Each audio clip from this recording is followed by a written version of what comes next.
नमो भगवते वासुदेवाय। ॐ अज्ञानतिमिरन्धस्य ज्ञानाञ्जनशलाकया चक्षुरुन्मिलितं येन तस्मै श्रीगुरवे नमः। नमो ॐ विष्णुपादाय कृष्णप्रेष्ठाय भूतले श्रीमते भक्तिवेदान्तस्वामिन् इति नामिने। नमस्ते सरस्वतीदेवे गौरवाणी प्रचारिणे निर्विशेषशून्यवादी पाश्चात्यदेशतारिणे। जय श्री कृष्ण चैतन्य प्रभु नित्यानंद श्री अद्वैत गदाधर श्रीवासदि गौर भक्तवृंद। हरे कृष्णा कृष्णा कृष्णा हरे हरे, हरे राम राम राम हरे हरे। तो ध्रुव महाराज के प्रसंग पर हम चर्चा करते हुए कल ध्रुव महाराज का हृदय उनकी सौतेली माँ ने अपने कठोर शब्दों से विदीर्ण कर दिया। ध्रुव महाराज टूटे हुए दिल के साथ अपनी माता सुनीति के पास आते हैं। सुनीति ध्रुव महाराज को बड़े परिपक्वता के साथ संदेश देती है कि आप भगवान श्री विष्णु का आश्रय लीजिए। अपनी माता की बातों को स्वीकार करके ध्रुव महाराज वन में आते हैं। भगवान की कृपा और योजना से वहाँ पर श्रीपाद नारद मुनि उपस्थित हैं और नारद मुनि ध्रुव महाराज को कई प्रकार से कर्म के सिद्धांत पर संबोधित करते हुए कहते कि तुम बच्चे हो, अगर परिपक्व हो तो कर्म के सिद्धांत के विषय में समझते हो। और पूर्व काल में कई लोग इस तरह बहुत बड़ा प्रयास करने के लिए गए हैं भगवान को ढूंढने, लेकिन असफल रहे, और इसलिए अभी बालपन में तुमको ये सब प्रयास नहीं करना चाहिए। भविष्य के लिए अपनी इस योजना को स्थगित कर दो। और फिर अंत में कहते हैं कि देखिए, मैं 3 सूचना आपके लिए बताता हूँ। गुणाधिकम मुदम लिप्सित, दूसरों के अच्छे गुणों को देखकर हर्षित हो जाओ। अनुक्रोशम गुणादमात, अपने से जो अधम हो, निकृष्ट हो, अधीनस्थ हो, उनको उठाने का प्रयास करो और उनके ऊपर अनुकंपा व्यक्त करो। और मैत्रीम समानात अन्विच्छेन, जो समान भाव जिनके साथ है, जो हमारे समान गुण वाले हों, उनके साथ मैत्रीपूर्ण व्यवहार करें और उनके सामने डींगे मत हाँको और उनके साथ मित्रता करो। इस प्रकार नारद मुनि ध्रुव महाराज के दृढ़ता को, संकल्प को, उनके भगवत भक्ति के इन प्रयास की बड़ी परीक्षा ले रहे हैं। गुरु होने के नाते उनका उत्तरदायित्व बनता है कि वो शिष्य के प्रामाणिक इच्छा का अवलोकन करे, विश्लेषण करे, उनकी शुद्धता की गुणवत्ता के विषय में जानकारी लेने का प्रयास करे। अब ध्रुव महाराज नारद मुनि के इन शब्दों को, उनके तर्क और उनके विविध प्रकार के मतों को सुनकर अब प्रतिक्रिया व्यक्त कर रहे हैं। ध्रुव उवाच सोऽयं शमो भगवता सुख दुःख हतात्मनां दर्शित कृपया पुंसां दुर्दर्शो अस्मत् विधैस्तु यः। कहते हैं सोयम शमो भगवता। देखिए, आप जो वाणी कह रहे हो, आपने जो इतने तर्क वितर्क व्यक्त किए, आपने सिद्धांत पोषक बहुत सारे उपयोगी, व्यावहारिक और हमारे हित के संबंध में जो कुछ भी कहा, उसमें एक समस्या है। वो क्या? दुर्दर्शो अस्मत् विधैस्तु यः। तो दुर्दर्श अर्थात वो बहुत कठिन है उसको समझना। अस्मत् विधेय, हम जैसे लोगों के लिए। ध्रुव महाराज कह रहे हैं दुर्दर्श, उसको पकड़ना, आपने जो तत्व दिया है वो इतना भारी है कि मैं पकड़ नहीं पा रहा हूं। क्यों? क्योंकि दुख, सुख दुख हतात्मनाम, जिस व्यक्ति का हृदय सुख और दुख के भयंकर बवंडर से आंदोलित हो चुका है, जिस व्यक्ति का मन सुख और दुख से बुरी तरह प्रभावित है, ऐसा व्यक्ति आपके इस सिद्धांत और तत्व ज्ञान को पकड़ नहीं सकता। और इसलिए दर्शित कृपया पुंसाम, आपने तो बड़ी कृपावश ये सब सुनाया है और ये मानसिक शांति के लिए बड़े आवश्यक तत्व हैं। आपने जो हमें बोध कराया, अवश्य कोटि कोटि लोगों को इस संबोधन का अवश्य लाभ प्राप्त होगा भविष्य की पीढ़ियों में जो भी कथा सुनेंगे। लेकिन कृपा करके मैं बता दूं नारद मुनि जी कि सुख दुख हतात्मनाम, जिसका मन सुख और दुख के उद्वेग से नष्ट हो चुका है, मेरा हृदय मेरी सौतेली माँ सुरुचि के वाक बणों से बुरी तरह छलनी हो चुका है, उन्होंने मेरे हृदय को विदीर्ण कर दिया है। इसलिए दुर्दर्शो अस्मत् विधेस्तु यह, इसलिए मेरा हृदय इन बातों को पकड़ नहीं पा रहा, क्षमा करना। तो प्रभुपाद जी तात्पर्य में बड़ा महत्वपूर्ण लिखते हैं कि वास्तव में जो प्रगतिशील भक्त हैं वो इस जगत के सम्मान अपमान के विषय में चिंता नहीं करते। लेकिन नारद मुनि कहते हैं, ध्रुव महाराज कहते हैं कि मेरे मन में भौतिक इच्छा तीव्र है। One who is ready to sacrifice anything to satisfy Supreme Personality of Godhead is said to have spiritual desire. तो नारद मुनि की बातें सही थी, लेकिन ध्रुव महाराज कह रहे मैं उस स्तर पर नहीं हूं कि मैं केवल भगवान को संतुष्ट करने के लिए तैयार हूं। तो इसलिए वो कह रहे हैं कि आपकी ये वाणी और आपके वचन भौतिक इच्छाओं से अभिभूत जीवों के लिए अनुकूल नहीं। हाँ, भले वो उचित होगा, भले वो आपके शब्दों का बीज बड़ा ही शक्तिशाली होगा, लेकिन मेरा हृदय अभी उर्वर भूमि नहीं जिसमें इसका बीजारोपण किया जा सके। अथापि मे अविनीतस्य क्षात्रम घोरम उपेयुष सुरुच्या दुर्वचो बाणीर न भिन्ने श्रयते हृदय। अगर आपके मन में शंका है कि इतने सरल वचन, इतने तत्व से भरे हुए ये बोध के वचन मुझे क्यों नहीं भा रहे, तो मैं स्पष्ट बता दूं, अथापि में अविनीतस्य, कि मैं बड़ा ही उद्दंड व्यक्ति हूं, उद्दंड पूर्ण व्यक्ति हूं। अविनीतस्य, मेरे अंदर विनम्रता का अभाव है। अविनीतस्य अर्थात I am not very submissive. Prabhupada ji word to word translation लिखते हैं नॉट वेरी सबमिसिव, और ट्रांसलेशन में प्रभुपाद लिखते हैं आई एम वेरी इम्प्यूडेंट, अर्थात मैं बड़ा ही उद्दंड धृत व्यक्ति हूं। क्षत्रम घोरम उपेयुष, क्यों? क्योंकि मेरे अंदर क्षत्रिय भाव प्रभावशाली है। क्षत्रम घोरम उपेयुष, और क्षत्रियों की विशेषता क्या होती है? घोरम, घोरम होता है जिसके अंदर सहनशीलता बहुत कम हो। तो क्षत्रियों के कई गुण होते हैं, कई लक्षण होते हैं, तो उनमें एक बड़ा महत्वपूर्ण लक्षण है कि उनकी सहन शक्ति कम होती है, और इसीलिए किसी प्रकार का अत्याचार, अन्याय, अपमान इत्यादि से वो उत्तेजित होकर क्षतत्रायते इति क्षत्रिय, वो किसी न किसी प्रकार के चोट को बचाव करने के लिए अस्त्र शस्त्र नियम शासन इत्यादि सब का प्रयोग करने के लिए तत्पर हो जाते हैं।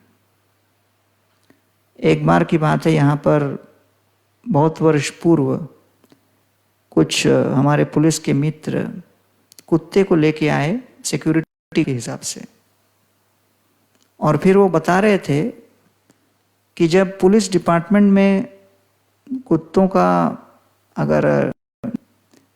का चयन किया जाता है कि कौन से कुत्ते को सिक्योरिटी गार्ड के रूप में लिए, सिक्योरिटी डॉग, तो सुरक्षा के कुत्ते उनको चयन करते समय वो लोग और छोटे से कुत्ते को जब वो पिल्ला होता है कान से इस तरह उठाते हैं, और जब वो कुत्ता बड़ा सहनशील हो तो फिर वो सेलेक्ट नहीं होता। जो थोड़ा केवल उठाने मात्र से चिल्लाने लगे जोर जोर से, तो वो समझते हैं कि इसकी सहनशीलता कम है, और सहनशीलता कम होना उस हिसाब से उस कार्य के लिए अनुकूल होता है।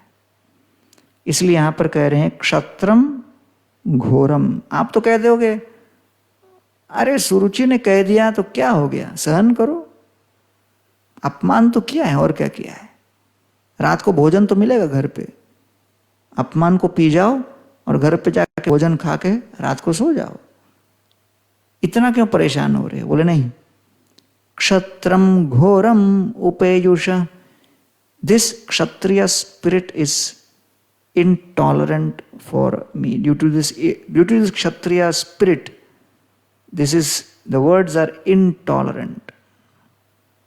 I cannot tolerate it. अर्थात मैं सहन नहीं कर सकता। सुरुच्या दुर्वचो बाणेर, और सुरुचि के ये वाक बाण मेरे हृदय को भेद दिए हैं, और इसलिए न भिन्ने श्रयते हृदय, इसलिए आपने जो विशेष ज्ञान दिया है वो मेरे हृदय में टिकता नहीं। मैं आपको स्पष्ट बता दूं तो प्रभुपाद लिखते हैं कि हर व्यक्ति का ब्राह्मण, क्षत्रिय, वैश्य, शूद्र के अनुसार अलग अलग गुण होते हैं, उसके गुण के अनुसार उनको प्रशिक्षण देने पड़ते हैं, और उस प्रशिक्षण के अनुकूल वो समाज में कार्यशील हो सकते हैं।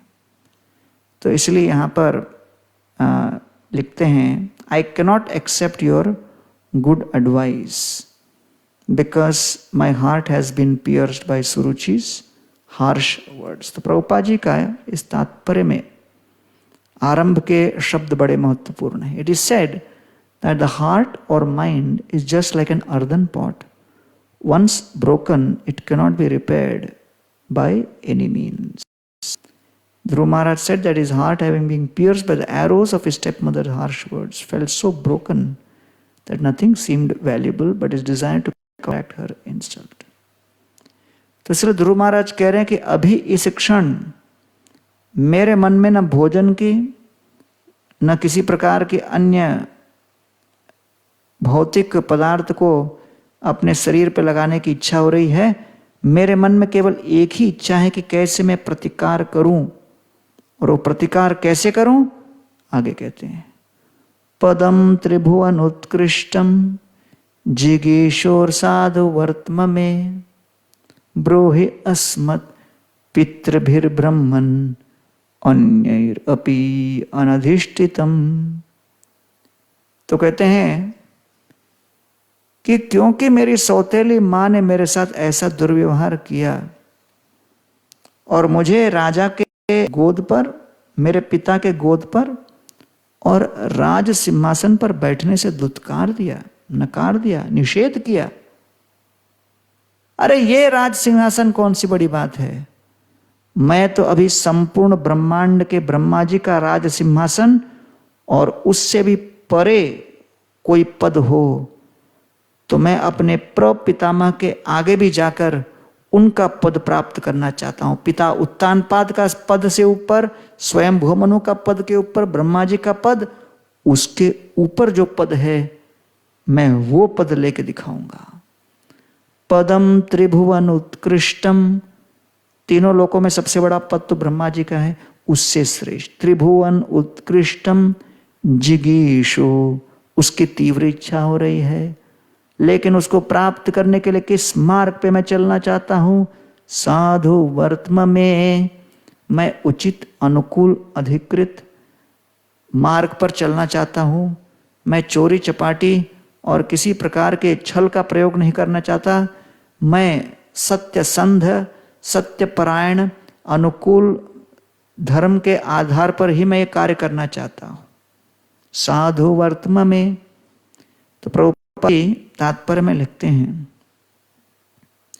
अगर किसी कारणवश आपको अपने जीवन में किसी परिस्थिति में बड़ा क्रोध आए तो ठीक है, आपका क्रोध का अनुभव पूर्णतः उचित है, स्वीकृत है, और जिन परिस्थितियों के कारण आपको क्रोध हुआ उसके औचित्य को भी हम लोग स्वीकार करते हैं।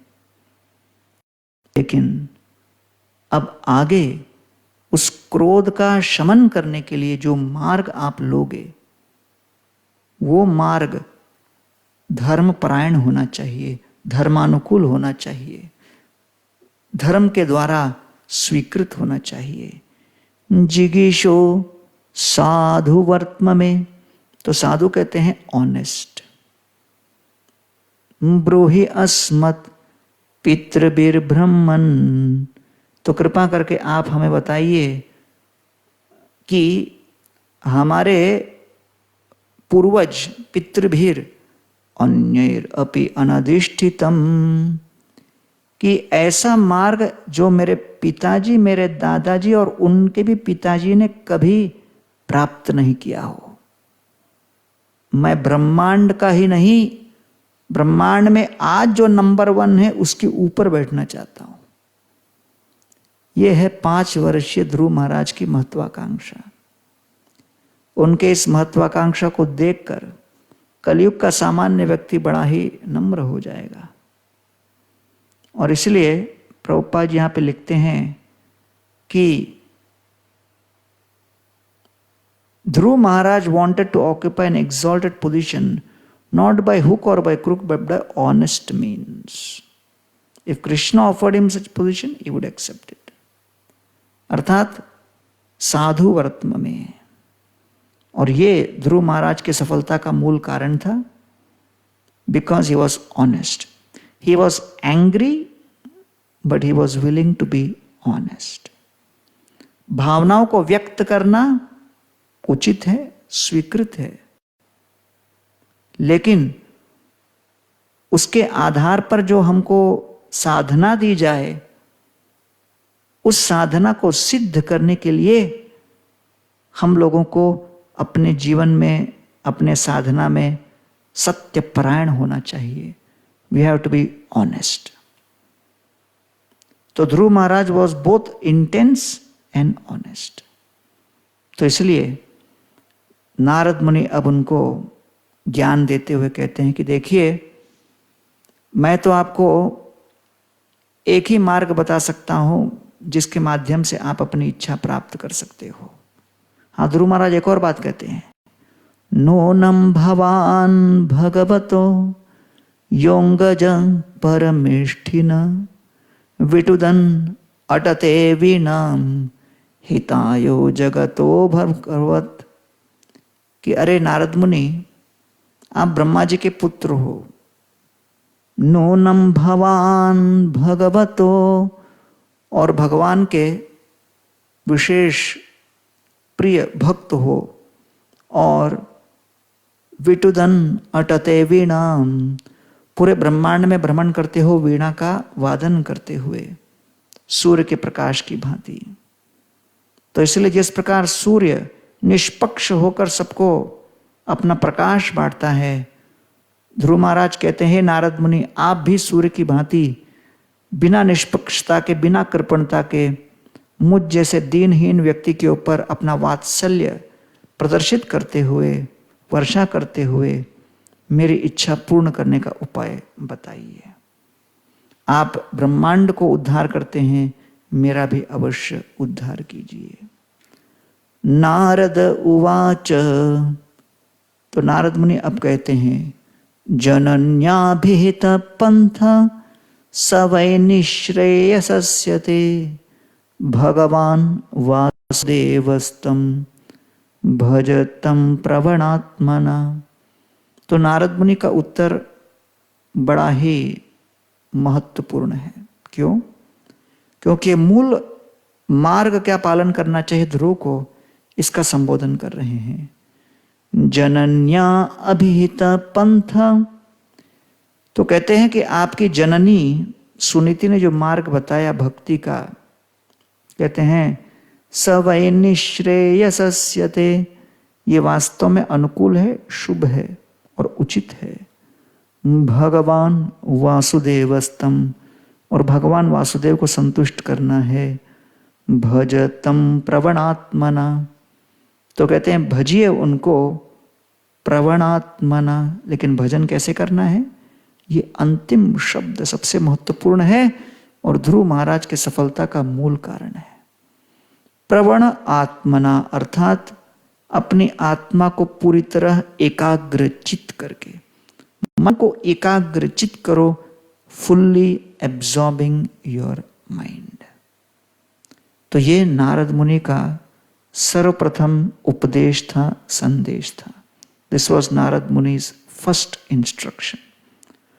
Worship Lord Narayan with full absorption of the mind. तो आगे हम देखते हैं कि ध्रुव महाराज सफलता प्राप्त किए, लेकिन वो अपनी तपश्चर्या के शक्ति से नहीं, नारद मुनि के आदेशों को भली भांति और पूर्ण सत्यपरायणता के साथ पालन किया, इसलिए वो सफल हो पाए। आगे नारद मुनि अलग अलग उनको ज्ञान देते हैं और कहते हैं यमुना के तट पर जाइए और यमुना के तट पर जाकर शुद्ध स्नान कीजिए और वहाँ पे यमुना के ही मिट्टी से सुंदर भगवान के विग्रह को तैयार कीजिए और फिर भगवान के विग्रह को तैयार करने के पश्चात उनकी सेवा पूजा करते हुए भगवान के इस रूप को ध्यान कीजिए। तरुणम रमणीयांगम अरुणोष्ठ ईक्षणाधरम प्रणताश्रयम नृम्णम शरण्यम करुणार्णवम। और भगवान हर प्रकार से अपने भक्त के प्रति करुणा व्यक्त करेंगे और निरंतर आप इस रूप पर ध्यान कीजिए। एवं भगवतो रूपम सुभद्रम ध्यायतो मन निर्वृत्यां परया तूर्णम संपन्नम न निवर्तते। तो कहते हैं भगवान के इस रूप को क्या कहा है, सुभद्रम ध्यायतो मन। भगवान के रूप का नाम दिया है सुभद्रम। सुभद्रम अर्थ क्या है कि भगवान के विग्रह को और भगवान के रूप को अपने मन में धारण करने पर मन के सारे अभद्र नष्ट हो जाएंगे। निर्वृत्यां परया तूर्णम संपन्नम न निवर्तते। और आपकी चेतना एक उच्च स्तर पर प्राप्त हो जाएगी और फिर वहां से वो उतरेगी नहीं। जपश्च परमो गुह्य श्रूयतां मे नृपात्मज यम सप्तरात्रं प्रपठन् पुमान् पश्यति खेचर। अब मैं आपको एक जप करने के लिए मंत्र दूंगा, इसको आप जप करोगे तो शीघ्र अतिशीघ्र आपको भगवान के दर्शन होने लगेंगे और आपको हर प्रकार के प्राणी दृष्टिपात होंगे। यम सप्तरात्र प्रवरण, you can see the perfect human beings flying in the sky. और ये मंत्र क्या है, ओम नमो भगवते वासुदेवाय मंत्रेणानेन देवस्य कुर्यात् द्रव्यमयीं बुधा सपर्यां विविधै द्रव्यैर् देशकाल विभागवित्। हे ध्रुव, इस मंत्र का आप उच्चारण कीजिए। कौन सा मंत्र, ओम नमो भगवते वासुदेवाय।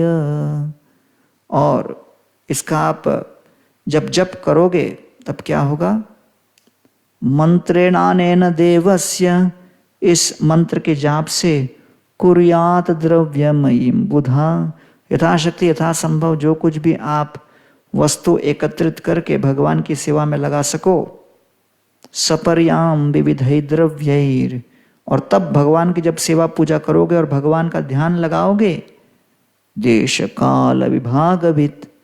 हाँ, आप 5 वर्षीय बालक हो, अर्च विग्रह की आराधना में बहुत पारंगत नहीं हो, सुशिक्षित नहीं हो, दीर्घ काल से आपने किसी महान शक्तिशाली पुजारी के अंतर्गत सेवा प्राप्त नहीं की, लेकिन जो कुछ भी हो, इस वन के भीतर जो कुछ भी सरल साधन उपलब्ध हो, जो सुलभ हो, उसका प्रयोग करो, क्योंकि भक्ति साधन के ऊपर निर्भर नहीं, हमारी सिद्धि की इच्छा के ऊपर निर्भर करता है। और इसलिए चाहे साधन कितने भी सीमित क्यों न हो, अगर साधना करने की इच्छा तीव्र हो, हर प्रकार के कमियों के बाद भी साधक सिद्धि प्राप्त कर सकता है। इसलिए साधना पर ध्यान दें, साधना की तीव्रता पर और प्रामाणिकता पर ध्यान दें, न कि साधनों के उपलब्धि और अनुपलब्धि को देखकर चिंतित हो जाएं।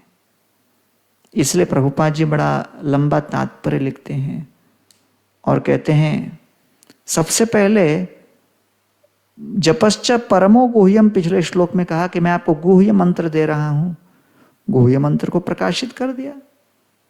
क्यों?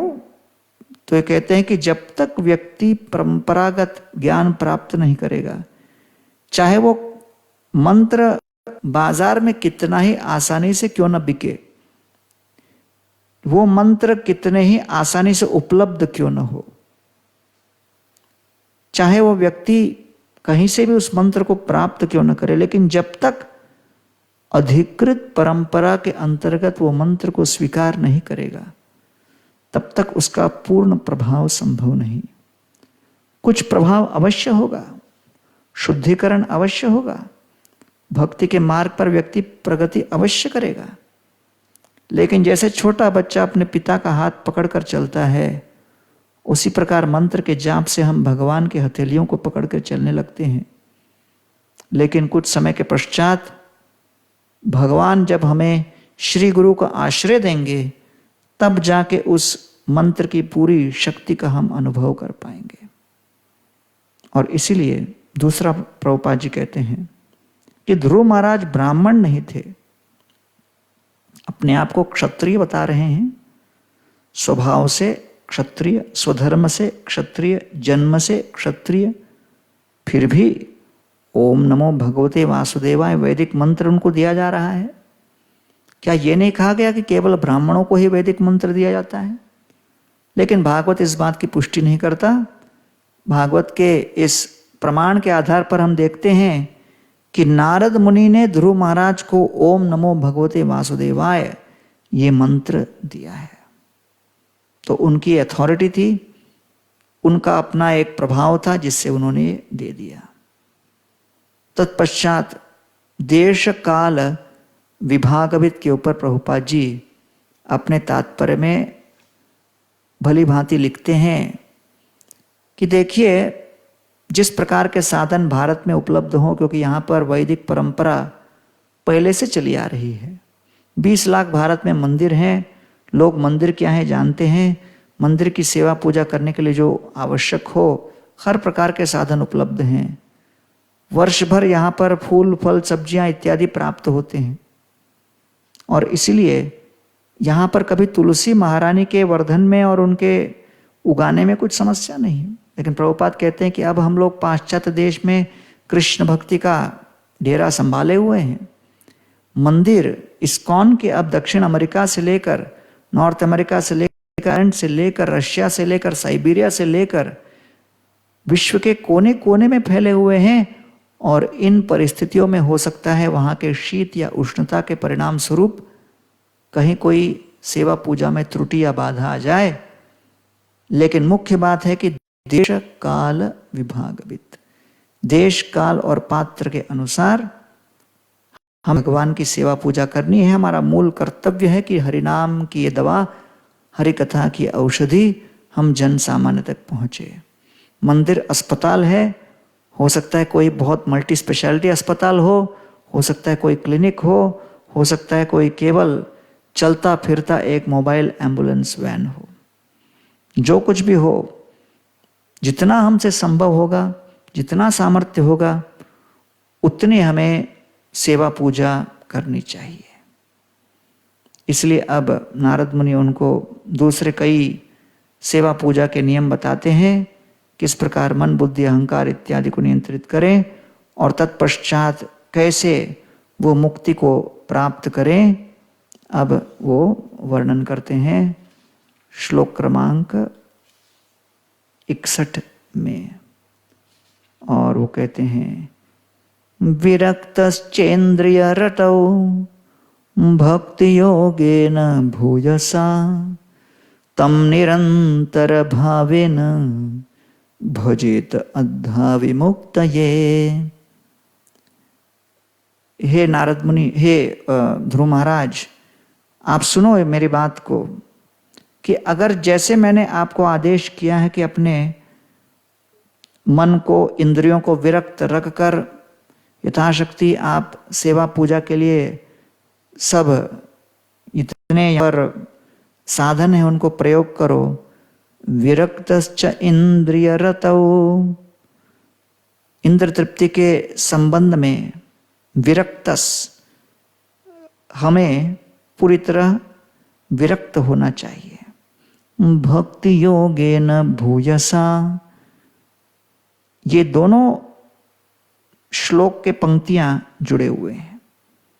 हम इंद्र रतौ अर्थात इंद्रियों को विषयों में आविष्ट करने के आदत को तब तक नहीं छोड़ सकते और तब तक उससे वैराग्य नहीं प्राप्त कर सकते। विरक्तस इंद्रिय रतौ भक्ति योगेन भूयसा, भूयसा का अर्थ है seriousness, with great seriousness. Prabhupada word to word में लिखते हैं, है कि नहीं? विरक्तश्च इंद्रिय रतौ भक्ति योगेन भूयसा। When you become greatly serious about devotion, automatically you become detached from sense objects. जब भक्ति में हमारी तीव्रता प्रगाढ़ होगी, अपने आप इंद्रिय विषयों से हम अनासक्त हो जाएंगे। तम निरंतर भावेन, और तब निरंतर आप भाव विभोर होकर भजेत अद्धा विमुक्तये, और तब वो 24 घंटे भगवान की विमुक्ति के स्तर पर सेवा पूजा में रत रहता है। इति युक्तस्तं परिक्रम्य प्रणम्य च नृपार्भक ययौ मधुवनं पुण्यं हरेश्चरण चर्चितम्, हरेश्चरण चर्चितम्, हरेश्चरण चर्चितम्। तो ध्रुव महाराज के लिए आदेश क्या था? हरेश, हरि के चरण का अर्चना, अर्चना हरि के चरणों की। इति युक्तस्तं परिक्रम्य, और तब नारद मुनि के चारों तरफ ध्रुव महाराज ने परिक्रमा की। प्रणम्य च नृपार्भक, राजा के पुत्र ने उनको प्रणाम किया, और प्रणाम करने के पश्चात ययौ मधुवनम पुण्यम, और मधुवन की ओर प्रविष्ट हो गए, जो कि बड़ा ही पुण्यवान स्थान था। हरेश चरण चर्चितम, और यहाँ पर भगवान श्री हरि की चर्चा, अर्चना करने मधुवन में चले गए। और तत्पश्चात जब यहाँ ध्रुव महाराज मधुवन के अंदर प्रवेश किए, यहाँ नारद मुनि पुनः ध्रुव महाराज के पिता के घर राजमहल में चले गए, महाराज उत्तानपाद से भेंट करने। और नारद मुनि के मन में ये विचार था कि अपने नन्हे से बालक के अभाव में पिताजी बेचारे बड़े परेशान होंगे, आत्मग्लानि से जल रहे होंगे, उनके मन में बड़ी पीड़ा हो रही कि उनके शांत रहने पर उस दिन कितनी समस्या हो गई, और अपने पुत्र के विषय में चिंतित अवस्था में वो पीड़ा के साथ रो रहे होंगे, अपने रात्रि की निद्रा को खो गए होंगे। मैं जाकर उनके बच्चे के इस तीव्र योग के विषय में, उनके दृढ़ संकल्प के विषय में उनको समाचार देता हूं। नारद उवाच राजन किम ध्यायसे दीर्घम मुखेन परिशुष्यता किम वा नरिष्यते कामो धर्मो वार्थेन संयुता। नारद कहते हैं, राजन, आपके इस मुख को देखकर मुखे न परिशुष्यता, आपका मुख तो बड़ा ही मुरझाया हुआ है। क्यों? राजन किम ध्यायसे दीर्घम, अरे राजन, क्या आपने दीर्घ काल तक कोई चिंताजनक विषय का मनन किया है क्या? जब व्यक्ति मन से चिंतित होता है तो वो चिंता उसके मुख पर परिलक्षित होते हैं। किम वा न ऋष्यते कामो, या फिर आपके धर्मो वा अर्थे न संयुत, धर्म अर्थ काम इत्यादि के प्रयासों में किसी ने बाधा डाला है क्या? तो जैसे ही नारद मुनि ने महाराज उत्तानपाद के समक्ष सद्भावना और सहानुभूति से भरे इन शब्दों को व्यक्त किया, महाराज उत्तानपाद का हृदय तो पहले ही ध्रुव महाराज के संबंध में चिंताओं से युक्त विचारों से बहुत बुरी तरह पीड़ित था, और उनके हृदय में ये चिंता का सागर उमड़ रहा था। तो नारद मुनि के प्रश्न ने उस चिंता को पूरी तरह सीमा पार कराकर अपने मुख पर व्यक्त करा दिया। राजोवाच सुतो में बालको ब्रह्मन् स्त्रैणेन अकरुणात्मना निर्वासित पंचवर्ष सह मात्रा महान कवि। महाराज उत्तानपाद बड़े पश्चाताप भरे शब्दों में नारद मुनि को कहते हैं, हे ब्राह्मणों में श्रेष्ठ ब्रह्मन, सुतो में बालको, मेरा बालक, मेरा पुत्र इतना नन्हा सा शिशु था, कितने वर्ष का? निर्वासित पंचवर्ष, केवल 5 वर्ष का वो अबोध बालक। लेकिन मैं स्त्रैणेन अकुर्णात्मना, मैं क्योंकि अपने जोरू का गुलाम था और क्योंकि मैं सुरुचि के प्रति इतना आसक्त था, और इसलिए अकरुणात्मना, और मैंने हर प्रकार की करुणा से युक्त व्यवहार का परित्याग कर दिया। उसके प्रति आसक्ति के चक्कर में जब मैं देख रहा था कि वो अन्याय कर रही है, उद्दंड भरे शब्दों से ध्रुव महाराज के हृदय को विदीर्ण कर रही है, अपने वाक बाण से उसको छलनी कर रही है, पति होने के नाते और ध्रुव महाराज के पिता होने के नाते मेरा कर्तव्य बनता था कि मैं हस्ताक्षेप करके उसे रोकता, उसे फटकारता और ध्रुव महाराज के सामने उसके अन्याय का प्रतिकार करता।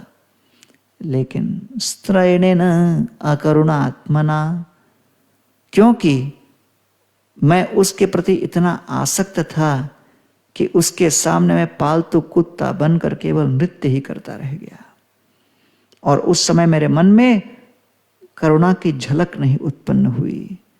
निर्वासित, और मेरा पुत्र ध्रुव महाराज मेरी पत्नी सुरुचि से परेशान होकर, मेरे अन्यायपूर्वक शांत मुद्रा धारण करने से परेशान होकर, क्रोधित होकर, निर्वासित पंचवर्ष सह मात्रा महान कमी, और अपनी माता के साथ निष्कासित हो गया।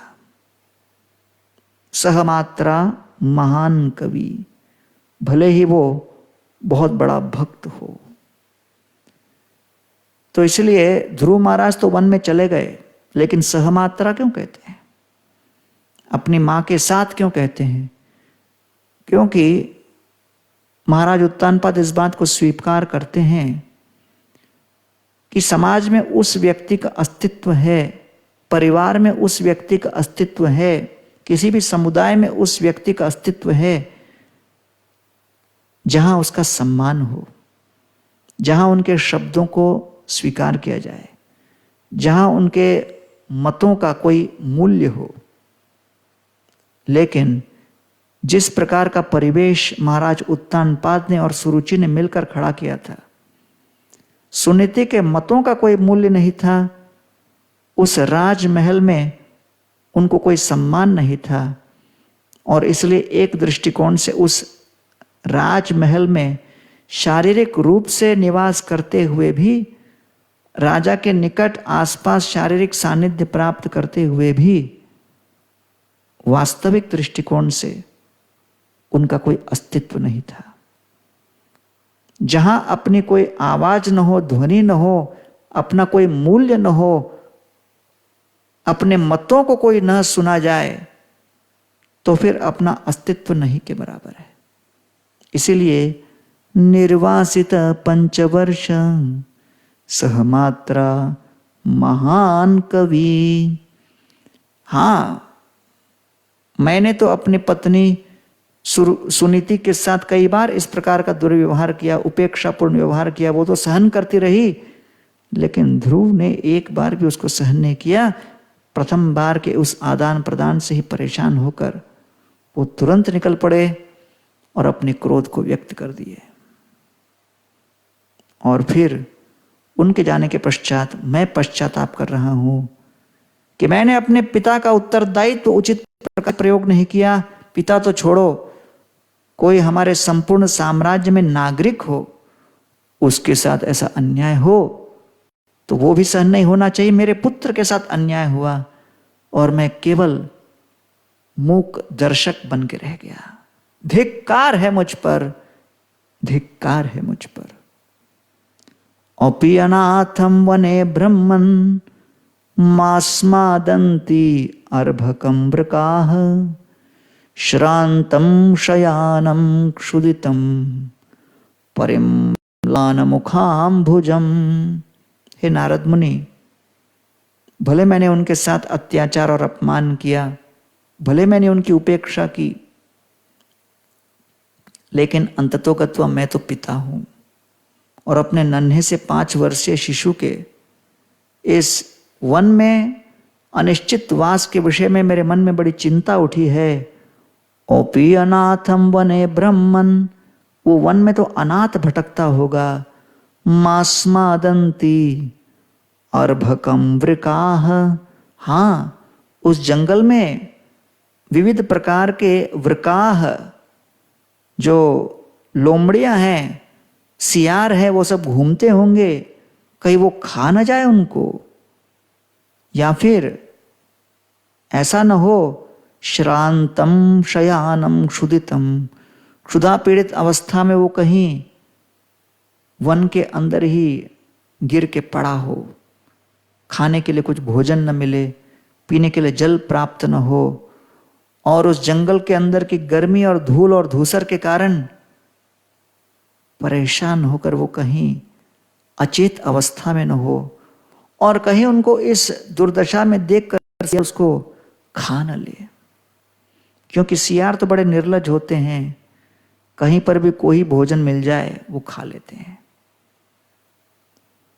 और परिम्लान मुखाम्भुजम, और उनका मुख, हाँ, the face of my son was just like a lotus flower. मुखाम्भुजम, उनका मुख कितना सुंदर और आकर्षक था, लेकिन परिम्लान, भोजन न प्राप्त होने के कारण अब वो मुरझा गया होगा।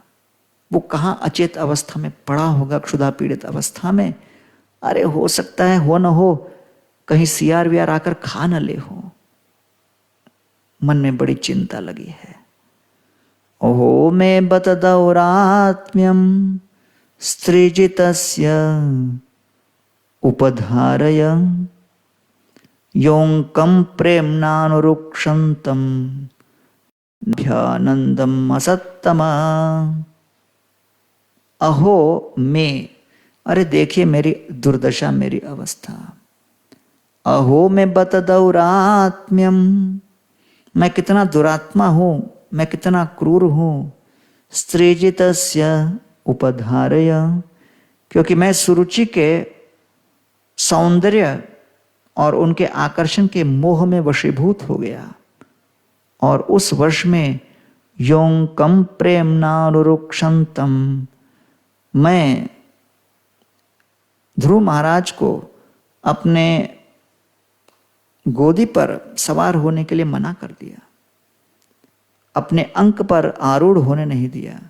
नाभ्यानंदम असत्तमम, और न मैंने उनका स्वागत किया, न मैं उनको पीठ पर थपथपाकर कुछ सहानुभूति व्यक्त किया। एक सामान्य बालक अपने पिता से क्या अपेक्षा करता है? केवल स्नेह और अनुराग का कुछ व्यापार, उतना भी मैं नहीं दे पाया। मेरे पुत्र की कोई अपेक्षा नहीं थी, वो केवल मुझसे कुछ स्नेह की आकांक्षा लेकर आ रहे थे। वो केवल मेरा एक आलिंगन चाहते थे, वो केवल मेरे प्रेमालाप के पीछे पागल था, लेकिन मैं इतना भी नहीं कर पाया। कितना धिक्कार है मुझ पर।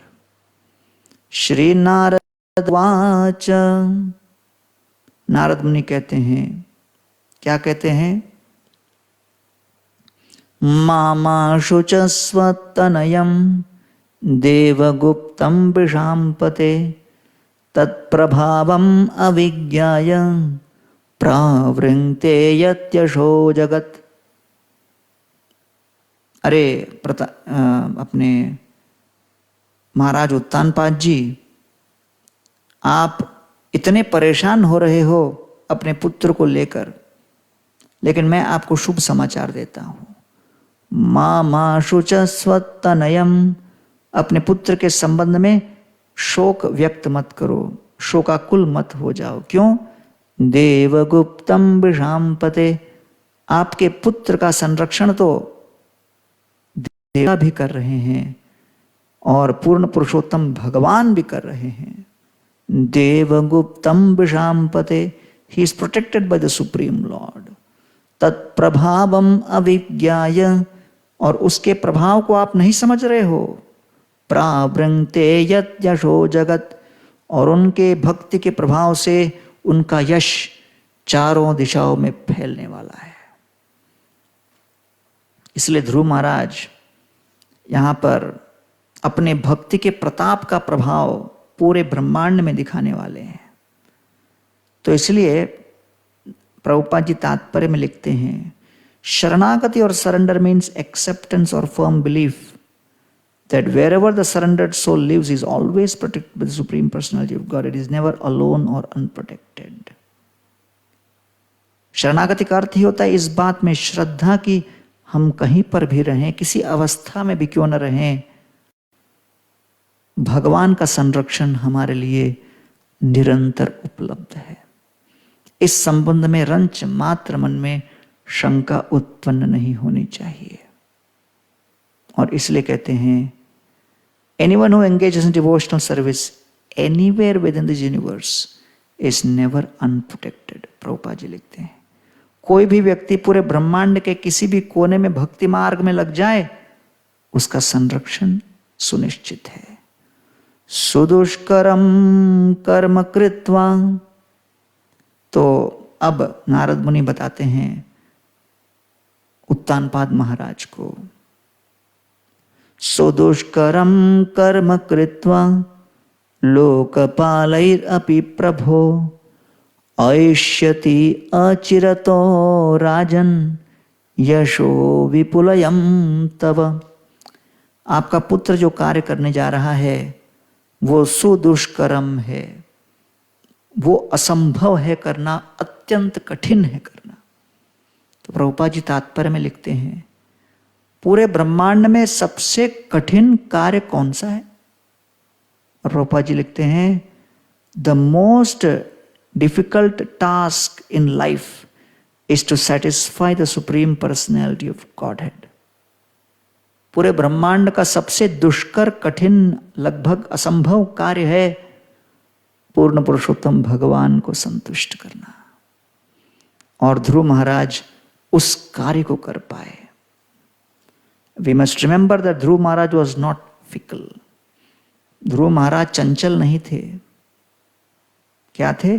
He was determined to execute his service and then come back. वो अपने कार्य को संपन्न करने के लिए दृढ़ निश्चय के साथ उतरे थे। Every devotee therefore should be determined that in this life he will be able to satisfy the Supreme Personality of Godhead and by that process go home back to Godhead. हर भक्त के मन में ये दृढ़ निश्चय होना चाहिए कि इस जीवन काल में ही हम पूर्ण पुरुषोत्तम भगवान को संतुष्ट कर सकें और इस मार्ग से हम भगवत धाम पहुंच सकें।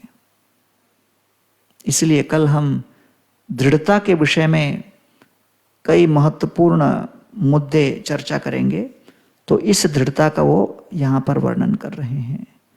सुदुष्करम कर्म कृत्वा लोकपालैर अपि प्रभो ऐष्यति अचिरतो राजन यशो विपुलयम तव। अब जब महाराज उत्तानपाद नारद मुनि के बोलने के पश्चात उनके संपूर्ण साम्राज्य के ऐश्वर्य का परित्याग कर निरंतर अपने पुत्र ध्रुव महाराज का ही चिंतन करने लगे। देखिए, क्षण भर के विवेकहीन वाक बाण के प्रहार से कैसे एक संपूर्ण परिवार की शांति भंग हो गई।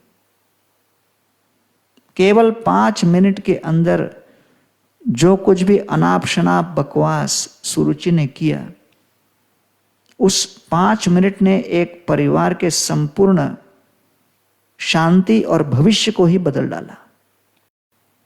इसलिए हमें चाहिए कि अपने पारिवारिक, सामाजिक और हर प्रकार के व्यावसायिक आदान प्रदान में हर शब्द को माप तोल कर, उसका वजन लेकर, उसके प्रभाव के विषय में विश्लेषण करके फिर उसे अपनी जिह्वा से बाहर आने की अनुमति देनी चाहिए। क्योंकि इस ध्रुव महाराज की कथा के माध्यम से इसी बात के ऊपर पुष्टि हो रही है कि शब्दों का प्रभाव बड़ा खतरनाक और घातक सिद्ध हो सकता है। इसे सामान्य न लें। और इसलिए हम लोग तन मन धन लगाते हैं कि किसी न किसी प्रकार से हम नौकरी पाए, धंधा करें, धन कमाएं। अरे इतना धनाढ्य परिवार, राजमहल में निवास करने वाले लोग, इतने शिक्षित, हर प्रकार के ऐश्वर्य के सागर के बीच में डूबते हुए लोग कुछ बुद्धिहीन 2-4 शब्दों को लेकर परेशान हो गए। और इसलिए हमने देखा है कि बड़े बड़े शिक्षित पति और पत्नी भी अपने घर पर ऐसा तर्क विहीन आपस में चर्चा करते हैं और बच्चों के सामने करते हैं। बच्चों के ऊपर, उनका एक दूसरे के ऊपर इस प्रकार प्रभाव पड़ता है और कई लोग इस प्रकार अपने विवाह को नष्ट कर देते हैं और इस कारण आजकल डाइवोर्स रेट बढ़ता चला जा रहा है। इसलिए पारिवारिक संपन्नता, शांति, समृद्धि को बनाए रखने के लिए हमें अनुद्वेगकरम वाक्यम सत्यम प्रियहितम च यत् स्वाध्यायाभ्यसनम चैव वाङ्मयम तप उच्यते। ऐसी वाणी का प्रयोग करना है जिससे दूसरों की भावनाओं को ठेस न पहुंचे, शास्त्र सम्मत हो और प्रिय हो, दूसरों के हित में हो। और तत्पश्चात ध्रुव महाराज ने अपना सुंदर तपस्या आरंभ की और ध्रुव महाराज की तपस्या का यहां पर वर्णन आ रहा है। प्रथम महीने में 3 दिन में एक बार कपित्त फल खाते थे। दूसरे महीने में 6 दिनों में सूखे घास खाते थे। तीसरे महीने में 9 दिनों में एक बार जल प्राप्त करते थे। चौथे महीने में हर 12 दिन जल प्राशन करते थे। तत्पश्चात 5वें महीने में भी हर चौथे दिन जल पीना ध्रुव महाराज को इंद्र तृप्ति लगा और उन्होंने संकल्प कर लिया कि हम अब हर प्रकार से श्वास लेना भी बंद कर देंगे। और तब ध्रुव महाराज बिल्कुल एकाग्रचित होकर भगवान के संपूर्ण रूप के ऊपर ध्यान लगाते हुए जैसे अपने इंद्रियों को स्थगित किया, अपने श्वास वायु को स्थगित किया, संपूर्ण ब्रह्मांड में जितना वायु चल प्रवाहित हो रहा था वो सब स्थगित हो गया और तब संपूर्ण ब्रह्मांड कंपित होने लगा। सारे देवता कंपित हो गए, भ्रमित हो गए, भागे भागे पूर्ण पुरुषोत्तम भगवान श्री नारायण के पास गए और भगवान नारायण ने उनको बड़ा ही महत्वपूर्ण वचन सुनाया। और ध्रुव महाराज की तपस्या के विषय में वर्णन आ रहा है कि एक पद पर खड़े होकर जब ध्रुव महाराज भगवान का ध्यान लगाकर जब श्वास को अवरुद्ध किए, तब उनके केवल चरणों के एक अंगूठी के प्रहार से संपूर्ण धरती कंपित होने लगा। जैसे एक विशालकाय हाथी जब नौका में आए तो कैसे वो नौका आंदोलित होने लगती है। और तब यहाँ पे वो कहते हैं कि ऐसी परिस्थिति में जब भगवान के पास गए, भगवान क्या कहते हैं, देखिए, मां भैष्ट बालम तपसो दुरत्ययन निवर्तयिष्ये प्रतियात स्वधाम यतो हि वा प्राण निरोध आसीत औतान पादिर मयि संगतात्मा। कहते हैं घबराइए मत, चिंता मत कीजिए। मां भैष्ट बलम तपसो दुरत्यान, उन्होंने दुरत्य तपस्या उत्तानपाद के पुत्र ने किया है। निवर्तयिष्ये प्रतियात स्वधाम, और आप लोग सभी अपने अपने जगह लौटकर अपने कार्य कीजिए। यतो हि वा प्राण निरोध आसी, देखिए एक छोटे से बालक का क्या प्रताप है कि एक स्थान पर खड़े होकर 33 देवताओं को हिला डाला। तो कोई प्रभाव करने के लिए 14 लोकों में भाग भाग कर अपने आप को थकाने की आवश्यकता नहीं। एक स्थान पर रहकर अपने भक्ति की तीव्रता और अपने मानसिक तल्लीनता के आधार पर हम पूरे ब्रह्मांड को कंपित कर सकते हैं। क्यों? क्योंकि जब हम भगवान को संतुष्ट करते हैं और वो भगवान जो सबसे भारी व्यक्ति हैं वो जब हमारे वशीभूत आ जाएं तो संपूर्ण ब्रह्मांड कांपने लगता है। इसलिए कहते हैं यतो हि यह प्राण निरोध आसीत उत्तान पादिर मयि संगतात्मा, क्योंकि ध्रुव उत्तानपाद का पुत्र मयि मेरे अंदर संगतात्मा, वो मेरा संग कर रहा है। कहाँ? अपने मन में। उसका मन पूर्णतः मुझ में एकाग्र चित्त है। तो इसलिए ये अंतिम शब्द संगतात्मा बड़ा ही महत्वपूर्ण है कि भगवान श्री विष्णु ध्रुव महाराज के पूर्ण एकाग्रचित्त होकर ध्यान करने के प्रति बहुत प्रसन्न हो रहे हैं। और हमारी सबसे बड़ी समस्या ये है कि जब हम भगवान का ध्यान लगाने चलते हैं, भगवत भक्ति के मार्ग पर अपना प्रयास आरंभ करते हैं, तो मन एकाग्रचित्त नहीं कर पाते। इसलिए हम भक्ति के मार्ग में हैं और भक्ति के मार्ग में हम कितने मील दूर गए ये महत्वपूर्ण नहीं, लेकिन कितने मन के विचारों को हमने मन के बाहर करके भगवान की सेवा पूजा के विचार को मन में स्थापित किया, ये महत्वपूर्ण है। इसीलिए जब ऐसा परिवेश हमें अभी प्राप्त हुआ है, जब घर के बाहर निकलना लगभग असंभव है और हम विश्व के तमाम सभी पीड़ित लोगों के लिए प्रार्थना कर रहे हैं, जिन लोगों के जीवन में स्वास्थ्य के समस्या आई है उनके लिए प्रार्थना कर रहे हैं, जिनके पारिवारिक सदस्य गुजर गए उनके लिए प्रार्थना कर रहे हैं, सहानुभूति व्यक्त कर रहे हैं। और साथ साथ जब घर पर समय मिले अवश्य भगवान के भजन, पूजन और सेवा को और तीव्र बनाने का प्रयास करें, जिससे कि हम अपने जीवन के इस महायुद्ध में पूर्ण तल्लीनता के साथ ध्रुव महाराज के दृढ़ संकल्प को लेकर फिर उतर जाएं। कल हम ध्रुव महाराज के भगवान श्री विष्णु के दर्शन, उनकी स्तुतियां और तत्पश्चात कैसे अपने निजी भक्ति के जीवन में दृढ़ता को बढ़ाने के लिए कौन कौन से कदम उठाने चाहिए, इसके ऊपर हम लोग चर्चा करेंगे। बहुत बहुत धन्यवाद। हरे Krishna. RG Media YouTube channel. Like, share, subscribe.